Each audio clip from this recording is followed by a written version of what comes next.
नमस्कार and welcome to जैकबोर्ड वाला। मैं हूं आकाश सेन और आज इस वीडियो में हम लोग क्लास 8 हिंदी पर बात करेंगे और हिंदी में उन सभी प्रश्नों को देखेंगे जो एग्जाम में बहुत बार पूछा गया है और इस बार भी पूछा जाने की संभावना बहुत ज़्यादा है।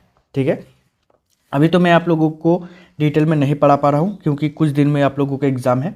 ठीक है, लेकिन क्लास 9th में आप लोगों को डिटेल में पढ़ाऊँगा, इसीलिए चैनल को सब्सक्राइब कर लीजिएगा और मेरे मोटिवेशन लेवल को बढ़ाने के लिए अपने फ्रेंड के साथ शेयर जरूर कीजिएगा। ठीक है, जैसे जैसे मेरा मोटिवेशन लेवल बढ़ता रहेगा वैसे वैसे मैं आप लोगों के लिए इससे भी अच्छा वीडियो बनाता रहूँगा। ठीक है, चलिए प्रश्न संख्या 1 के साथ प्रारंभ करते हैं और प्रश्न संख्या 1 हम लोगों से पूछा जा रहा है कि छोटा जादूगर कहानी के रचनाकार कौन है। तो छोटा जादूगर कहानी के रचनाकार है जयशंकर प्रसाद। ठीक है, अगला प्रश्न है हमारे पास कि छोटा जादूगर हिंदी साहित्य की कौन सी विधा है। तो कौन सी विधा है, तो ये कहानी है। आप लोग सोचोगे कि सर ऑप्शन को क्यों नहीं पढ़ रहे हो, तो ऑप्शन को पढ़ने पर वीडियो बहुत लंबा बन जाएगा। ठीक है, और आप लोगों को अभी ज़्यादा से ज़्यादा 10 से 12 मिनट का वीडियो ही देखना है क्योंकि एग्ज़ाम बहुत सामने है और पूरा कंप्लीट भी करना है। ठीक है ना, इसीलिए आगे यदि बात करें प्रश्न संख्या 3 पर, तो जिसमें कहा जा रहा है कि बिजली कहाँ जगमगा रही थी। तो बिजली जो है वो कार्निवाल के मैदान में जगमगा रही थी। ठीक है, अगला प्रश्न है हमारे पास कि लेखक किसकी ओर आकर्षित हुआ था। तो लेखक किसकी ओर आकर्षित हुआ था, तो छोटा जादूगर की ओर आकर्षित हुआ था। ठीक है, अगला प्रश्न है हमारे पास कि छोटा जादूगर के पिता कहाँ थे। यदि छोटा जादूगर का यदि हम लोग पिता का यदि बात करें तो वो जेल में थे। अगला प्रश्न है हमारे पास कि किसके मुंह पर तिरस्कार की हंसी फूट पड़ी। तो किसके मुंह पर तिरस्कार की हंसी फूट पड़ी, तो छोटा जादूगर के मुंह पर। ठीक है, अगला हम लोगों को प्रश्न पूछा जा रहा है कि छोटा जादूगर की उम्र लगभग कितनी थी। तो छोटा जादूगर का यदि उम्र का बात किया जाए तो वो लगभग 13 से 14 वर्ष का था। ठीक है, आगे प्रश्न हम लोगों से पूछा जा रहा है कि छोटा जादूगर पैसा का क्या करता। तो छोटा जादूगर जो है माँ के लिए पत्थर खरीदता था। ठीक है, आगे यदि हम लोग बात करें प्रश्न संख्या 9 पर, तो प्रश्न संख्या 9 हम लोगों से पूछा जा रहा है कि भालू क्या करने लगा। तो भालू क्या करने लगा था, तो भालू जो है मनाने लगा था। ठीक है, अगला प्रश्न है कि लेखक मोटर गाड़ी से कहाँ जा रहे थे। तो लेखक का यदि बात किया जाए तो मोटर गाड़ी से हावड़ा जा रहे थे। ठीक है, अगला प्रश्न है हमारे पास कि लेखक की पत्नी ने छोटा जादूगर को कितने रुपये दिए। तो लेखक की पत्नी ने छोटा जादूगर को 1 रुपया दिया था। ठीक है, आगे यदि बात करें प्रश्न पर, तो इसमें हम लोगों से पूछा जा रहा है कि लेखक ने छोटा जादूगर को निशाना लगाने के लिए कितने टिकट खरीद कर दिए। तो कितने टिकट खरीद करके दिए थे, तो 12 टिकट खरीद करके दिए थे। ठीक है, अगला प्रश्न है हमारे पास कि कहानी का संबंध किस शहर से है। तो कहानी का संबंध जो है वो है कोलकाता से। ठीक है, अगला प्रश्न है हमारे पास कि छोटा जादूगर का पिता जेल में क्यों था। तो छोटा जादूगर का पिता जो है जेल में था देश के लिए। ठीक है, अगला यदि बात करें प्रश्न संख्या 15 पर, तो प्रश्न संख्या 15 हम लोगों से पूछा जा रहा है कि छोटा जादूगर ने लेखक मंडली को तमाशा कहाँ दिखाया।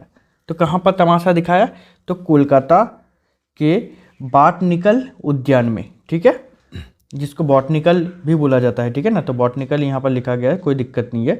प्रश्न संख्या 16 जिसमें हम लोगों से पूछा जा रहा है पथ्य का क्या अर्थ होता है। तो पथ्य का क्या अर्थ होता है, तो यहाँ पर पथ्य का अर्थ होता है रोगियों के लिए दवाइयाँ।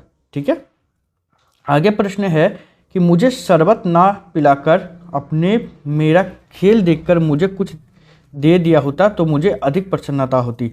इस कथन से छोटा जादूगर के व्यक्तित्व के किस पहलू का पता चलता है।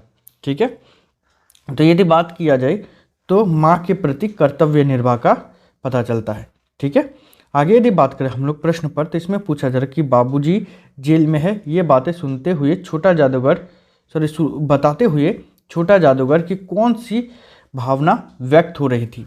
ठीक है, तो कौन सी भावना व्यक्त हो रही थी, तो गर्व का भावना व्यक्त हो रहा था। ठीक है, आगे यदि बात करें प्रश्न पर, तो इसमें पूछा जा रहा है कि छोटा जादूगर पर्दे के पीछे क्यों नहीं गया। तो पर्दे के पीछे क्यों नहीं गया, तो पर्दे के पीछे जाने के टिकट लगते थे इसीलिए। ठीक है, अगला प्रश्न हम लोगों से पूछा जा रहा है कि छोटा जादूगर ने कितने खिलौने पर गेंद से निशाना लगाया। ठीक है, कितने खिलौने पर गेंद से निशाना लगाया था, तो इसका आंसर हो जाएगा आप लोगों का 12।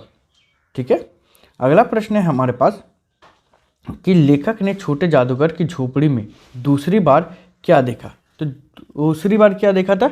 तो दूसरी बार उन्होंने देखा कि जादूगर की माँ का प्राण अंत होते देखा था। ठीक है, प्राण अंत मतलब होता है मरते हुए। ठीक है, अगला हम लोगों को प्रश्न पूछा जा रहा है कि गरीबी और आवश्यकताओं ने बालक को क्या बना दिया था। तो गरीबी और आवश्यकताओं ने बालक को चतुर बना दिया था।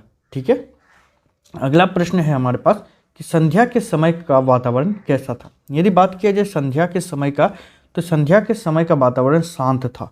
ठीक है, अगला प्रश्न है कि बनावटी जंगल में संध्या टैस करने लगी।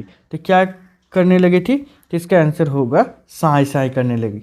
ठीक है, अगला प्रश्न है हमारे पास कि तिरस्कार का अर्थ है क्या है। तो तिरस्कार का अर्थ का यदि हम लोग बात करें तो उसका अर्थ होता अपमान। ठीक है, अगला प्रश्न है कि जो किसी काम का ना हो उसे क्या कहते हैं। तो जो किसी भी काम का ना हो उसको निकम्मा कहा जाता है।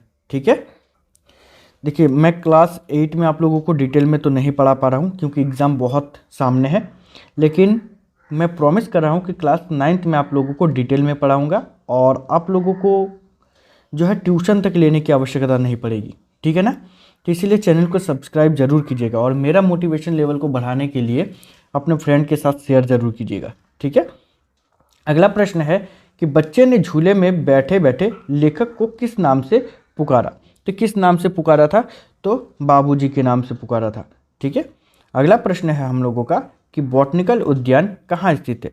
तो अभी कुछ देर पहले आप लोगों ने पढ़ा कि बॉटनिकल जो उद्यान है वो कहाँ पर है। तो दिल्ली में है या कोलकाता में है या पुणे में है या चेन्नई में है। इसका आंसर जो है आप लोग दोगे। ठीक है ना, कमेंट में आप लोग आंसर दोगे। अगला प्रश्न है कि रुकावट शब्द में प्रत्यय चिन्हित करें। तो रुकावट शब्द में जो प्रत्यय है उसको चिन्हित करना है।